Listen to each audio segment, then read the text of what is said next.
Good afternoon, wherever you're watching us from, and welcome to Football Connect on The Nation TV, a program where we analyze, we dissect, we review, and we preview all footballing aspects and all footballing events from the grassroots even to the world stage. And you know how we do it on the show. I'm not here alone. I have my in-house analyst with me, Adedamola Ogunbenwo. Welcome, Adedamola.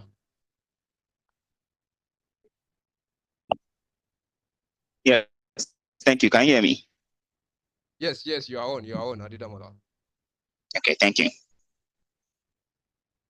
All right. Today we would be having a twitch and a glimpse of elegance, and we thought to bring on an expatriate in his own field. We thought to bring on Toyosi Afolayan. He is a sport journalist. He reports for one of the biggest news media outlets in the country. Toyosi, good afternoon. Yeah, good afternoon, David Bolarinwa, and to the in-house analyst also. Good afternoon to you too, and to the viewers at home. Yeah, I'll say good afternoon. All right. Let's kickstart from yesterday's games. We saw Arsenal in what turns out to be a stunning moment for them. We saw Arsenal coming out with full force, dominating the game against Real Madrid at the Emirates Stadium, where Declan Rice, the stellar performance, individual performance from Declan Rice, scoring two wonderful free kick goals before Mikel Moreno, doubled or tripled, let's say, before Mikel, Moreno tripled the goal line and scored a 3-0, and that was the end of it for Real Madrid. Let's go to you first, Toyosi. What's your take on that match? Well, basically, it was a game where nobody thought Arsenal would come out on top. Even if Arsenal fans thought they would come out on top, they were expecting like a 2-1 victory. Nobody expected, a very huge scoreline. That was like a decimation of Real Madrid. 3-0 loss away at the Emirates. Nobody saw it coming. I was at a watch party yesterday night. People partied up till 12 a.m. yesterday. It showed how much Mikel Arteta's side has effect on people's life in Lagos, how much effect they have on people in Kenya. They have in so many parts of the world. The game was it was one that actually showed that Arsenal, without referee bias, should be winning even the Premier League. They've suffered from injuries. Regardless, they've been wonderful. So I think yesterday's game was just showing Arteta's tactical masterclass and also in the individual brilliance. All right, so do you think this game is enough to win the second leg? Literally, it is enough if a team is, compact. You don't need to score even in their home. Right now, if there was a away goal rule, it would have been more useful. Why? Because imagine Real Madrid scoring 4-1. I mean, beating Arsenal 4-1, it would have been Arsenal edging out on a away goal rule. But Yeah. 3-0 advantage already. I think when you go to the Santiago Bernabeu in Spain, you don't need to, of course, park the bus. If Madrid can get the first goal, then the pressure will be on Arsenal to do something. But I trust Arsenal, and I know that they've been, compact in defense. They've not actually conceded more than 2 goals in a very long time. And when I say in a long time, I'm not saying this year. I'm not talking about last year. They've not conceded more than 2 goals in a very, very long time. And if anytime they even concede 3, they would, of course, score 2 or score 1. So, it's quite balanced one way. I think its result is good enough to take them over the line. All right, so we fondly have two Arsenal fans on the show today, and I'll be going to the second Arsenal fan, who is a dear friend, Adedamola Ogunbenwo. You saw yesterday's game. You watched yesterday's game. Would you have said that's your best game for the season? Arteta was saying at the press conference before the game, he said it's up to the media to say if this game is the highlight of his games or his matches so far. Do you think yesterday's game was the highlight of Arsenal's matches so far, talking about European football? Yes. When Thursday was speaking, I was wondering whether he was an Arsenal fan, because it was very obvious from what he was saying, that he understood what we're going for. I wouldn't say necessarily that the performance was our best, but in terms of like greatest wins that we've had as a football club in the Emirates Stadium, I think this one is by far the greatest that we've ever done. Playing Real Madrid 14 time, 15 time Champions League winner at their home, at our home, they are the defending champions in the Champions League, and they were very mute. Their attack was very blunt. They couldn't do anything with us. From Kiwior to Saliba, the right backs, the left backs, and it felt like that kind of game was coming. It felt like it was like the Man City versus Arsenal game that we had, where we defeated them 5-1, where it looked like Arsenal were by far the better team. And this one also looked like that. And, as a fan, I was very, very excited to see us, play like that against the biggest team, probably the biggest team in the whole world, and floor them in almost every aspect. It was a very good game. All right, so let's dive away from Arsenal at this point and let's look at this Real Madrid squad. This season, except you want to deceive yourself as a football analyst or a football fan, you would know that Real Madrid has not been Real Madrid this season. They've conceded a lot.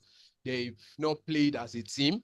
They've missed the key aspects of, bringing the top class players together, bringing Bellingham, bringing Mbappe, they've missed that connectivity as a team. There's nothing, it's almost like they've missed the gel within them. They only depend, yes, they have individual class, but when it comes to playing as a team, they've somewhat missed it. If you see yesterday, Vinicius running down with so much pace, but unable to make decent crosses into the box. You see Bellingham trying to do his own thing. You see Mbappe, he was swallowed in that game yesterday. Do you think it's something enough to worry for Ancelotti? Yes, we know this is his last season. He will be leaving the club in June. But is it enough? Is it enough for him to think about that? This team hasn't glued yet. Seriously. Yeah, for me, basically, I think that Ancelotti is not exactly the problem with Madrid. He's one of the problems, but not the problem itself. Because we're going to look at it from the aspect where Real Madrid they have an aging squad.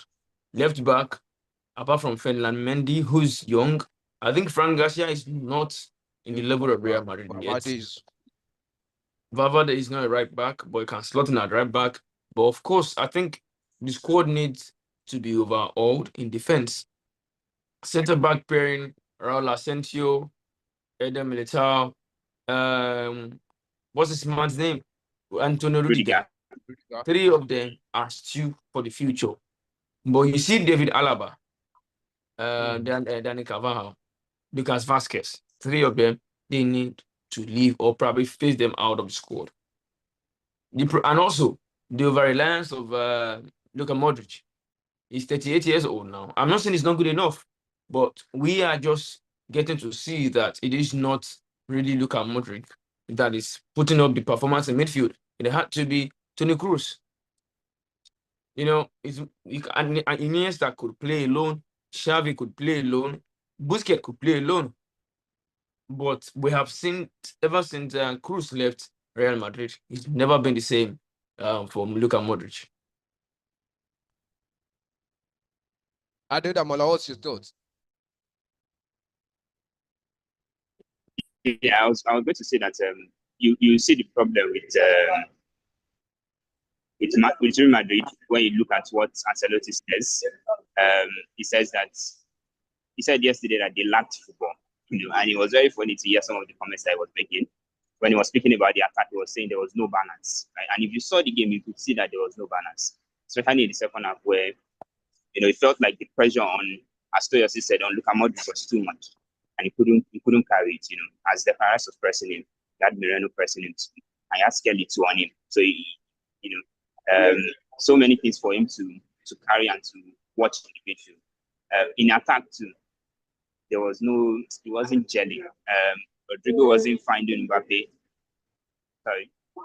Rodrigo wasn't finding Mbappe, and they were not connecting, and they could not create any clear-cut chances that you expect that, the Madrid attack will create a lot of chances. They didn't do that. And, Ancelotti said a lot of things yesterday in his post-match interview that felt like the team had a lot of issues. And it wasn't issues that they could solve maybe by the second leg, and overcome. They still had a lot of hope, but it felt like it's just too much for them. So do you see Arsenal dominating the second leg in Bernabeu? Do you see Arsenal doing the same wonders they did at the Emirates Stadium? I think Madrid will probably come out, to attack. In the first leg, they took more of the counter-attack approach. I was watching the first half, and they were like defensive for most of it. They were waiting for Arsenal to lose the ball, and then Vinicius and Mbappe would pick their bikes and start running.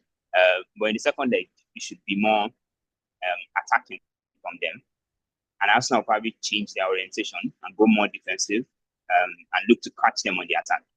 But I think that from what I saw in the first leg, I don't think that the Madrid attack midfield is good enough to break down Arsenal if they went, fully defensive. So I don't really expect us to like dominate the game, but I think we are prepared to face whatever it is that they bring. Toyosi, what would you say the scoreline should be at Santiago Bernabeu when you return next week Wednesday for the second leg? Well, to be honest, I think it's going to be a 1-0 victory for Real Madrid. It could also be a goalless draw, because if Arteta's boys want to really play around football, they know what to do. Parking the bus, it's very fantastic. Almost everybody will come back and attack. Remember that they have no recognized number 9. Even their number 9 is a midfielder who basically can also come and join the midfield, to make it compact. So they can park that bus. We know what Arsenal are capable of doing. And then when it comes to eating on the break, you of course don't want to play with Gabriel Martinelli. If you give Martinelli a clear-cut pass, he would destroy anybody coming with his pace. Saka, with the ball at his feet, can be very tricky. Both of them are enough to cause damage. All right, so away from Arsenal's match now. I agree. Away from Arsenal's match, look at Bayern Munich, Inter Milan yesterday. On the show yesterday, I was telling Damola that the game is a bit dicey when you look at it. Bayern Munich, oh no, yes, they are champions. Yes, they are big names in this in the European football. But if you look at what they've been playing so far, they've not really played up to expectations. And yesterday, they lost 2-1 to Inter Milan. Toyosi, look at that game. What do you see from that game? Well, it's a game that could have gone either side, and Lautaro was on his best on the night. But as I would say, the game is not over yet. Inter Milan won yesterday, but of course you can still see Bayern Munich come out and get 1 goal, and then the game is open. As long as Bayern Munich can get first goal in the next fixture, the game is going to be very, very open. But for me, I think it's a thing where you see company getting lessons on the European scene. This is the first season when company will be, managing a fixture of this magnitude. Remember, Inter are finalists against this same called Man City. Last season, they were almost finalists again, if not for how, everything ended. So I think we can really cut Bayern Munich some slack. They've been fantastic in their league, but in Europe, they've not really been, of the best. It's still like a learning curve for them. Yeah. All right. So, Yeah. Adedamola. Yeah, I saw the game. Kane missed quite a lot of chances. I think he missed like 3 big chances. Some were like even very, very obvious that a player of his match should be scoring those. But from the game, I don't think Bayern should lose any hope in terms of like whether they could win or not win, because they really broke down Inter Milan for like periods of the game. So the second leg should be very interesting. As Toya said, company still very inexperienced compared to someone like the coach of Inter Milan, who knows what he's doing on the Champions League stage. So Bayern should not lose any hope, but I still think Inter Milan should go through. So what will be your predictions? Both of you now, what will be your predictions for both games ahead of next week Wednesday's clash, for Arsenal and for Inter? For us now, I would say a 1-0 win for Real Madrid, and Inter Milan. I think Inter Milan might just play out a goalless draw. Adedamola. Yeah, for me, I'll probably be optimistic again and say Arsenal will win. let's say 2-1, because I think the game probably flow in our favor. Madrid will push a lot. They will overextend themselves, and that could be a very big problem for them. So Arsenal 2-1, and I also think Inter Milan should qualify. So I think maybe something like, I think it will be high scoring, maybe 2-2. Because from the game that I saw yesterday, as I said, very high volume of chances from both teams. It was chaotic. It was high attacking football. So 2-2, and Inter should qualify. All right, let's go to today's game now, where we have Barcelona facing Dortmund and PSG facing Aston Villa. So you see, Barcelona has faced Dortmund in this same phase of the Champions League in the group stage, and Barcelona won that game. Do you think it's possible for Barca to win today's game? In the stance that Barca has coming off a draw, and they've been unbeaten in 2025. Do you think they will continue this same stance? Well, it is not just winning the game; it is winning the game convincingly. And of course, I believe in FC Barcelona. I know what they can do. So, of course, I'm tipping them to win this game. Remember, it's in Barcelona. I mean, Barcelona are home first before they travel to Germany. So, who knows what might happen? But of course, I believe it's not going to be an easy ride for FC Barcelona. Remember how good Dortmund have been in the UEFA Champions League this season with what's this guy's name, Sergio Guirassy, scoring so many goals, at least about 11 goals now in the UEFA Champions League this season. Yeah. So how wonderful that man has been. But the only thing that would basically stop Dortmund from getting a good result in Barcelona is the compact defense, and of course Barcelona keeping control of the possession. And LD and fit Pedri coming in, De Jong playing, Danny Olmo, Casado, we can go on and on to mention how the midfield of FC Barcelona is pivotal to them, becoming one of the team to be feared in this competition. This tonight, if Rafinha plays, fantastic. Ferran Torres plays, fantastic. It could be Lewandowski, it could be Lamine Yamal. There's nobody Barcelona cannot call upon to help them decimate Borussia Dortmund. All right. For the game between PSG and Aston Villa, what do you think that game should come out with? For punters, basically, I would say goals should be what they should be expecting, because one cannot predict how PSG would. Of course, they have Dembele, who's in form. Barakola is there. You cannot predict how much they would come out blazing. They might. This Arsenal have defeated PSG earlier this season, so you of course cannot know what the results might be. But I assure you that it's a thing where you're going to see goals. Marcus Rashford, the likes of John McGinn, Oli Watkins. A lot of them are in this squad, and they can also do damage to Luis Enrique's squad. All right, Damola, what do you foresee of tonight's game, PSG versus Aston Villa? Yeah, PSG has very, very, very good attack. They started the season slow, but the form has improved so far. With Dembele really, really, getting into that position of being the focal point of PSG's attack. I think it should be a top game for Aston Villa. Their defense will definitely be very, very strained. But it's not like they can't attack as well. They also have a good attack. When you look at it in the EPL standards, Watkins, Morgan Rogers, they also have Rashford, who has come on loan and has done very well for the attack.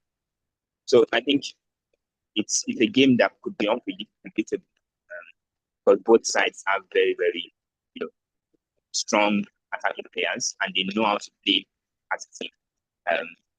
Probably more, when you look at it, you probably give it to PSG, because they've been in this situation multiple times. This is Aston Villa's first time in a very long time that they've been in a quarter-final of an European competition. It won't be as easy as they expect, but it should be an interesting game. All right. So what would be your goal line? What would be your predictions for that game? That's PSG versus Aston Villa. I think PSG will win like 3-1. You're pitching PSG to win 3-1. All right. Yeah. Against Barcelona. The match Barcelona versus Dortmund. Yeah, that one is also similar to the PSG Aston Villa game. That's what makes the UCL final very, very interesting. Where you have big teams facing teams that are probably of lesser ilk, but those teams can also cause serious problems. I also still expect Barcelona to win. I also expect Dortmund to score. So I would say Barcelona could easily win 3-1, 2-1. All right. Toyosi, not that we want to count our eggs before we hatch them, but who would you be seeing in the semi-final? If you look at the way the games have played or the way the games will be played, who would you be seeing in the semi-finals? Well, for me, I will be expecting to see Arsenal and Inter Milan in the semi-finals, based on what they've done. Also, based on form reputation, I would be expecting FC Barcelona in the semi-final. Then it's a little bit dicey between PSG and Aston Villa, but I would still want to give it to PSG. So PSG, Arsenal, Barcelona, and Right. Inter Milan. Okay. You're pitching for Inter Milan to get into the semi-finals. So where would your finals be? What would be your teams for the finals? Arsenal and Barcelona. Arsenal versus Barcelona for the final. We have that on record. Damola. A repeat of 2006 final. Exactly. Where you face Real Madrid first and then you face Barcelona. I think Arsenal, Inter Milan, PSG also, and Barcelona. Same as Toyosi. But instead of Barcelona in the final, I would prefer to face Inter Milan. Just because they don't have that record of it. Just because Inter Milan don't have a record of winning the Champions League, you want to face them. A team that has not won any Champions League wants to face a team that doesn't have a record of winning Champions League final. That's impressive. All right. Thank you, gentlemen, for coming on the show today. I'm really grateful. Toyosi, thanks for joining. We hope to have you anytime we call. Sure, man. Thanks. All right. Thank you very much. Adedamola, thanks for coming on the show. So we meet again. My name remains David Bolariwa. Please enjoy the Champions League. And don't forget to follow our giveaway on the Sporting Life NGX platform. Goodbye.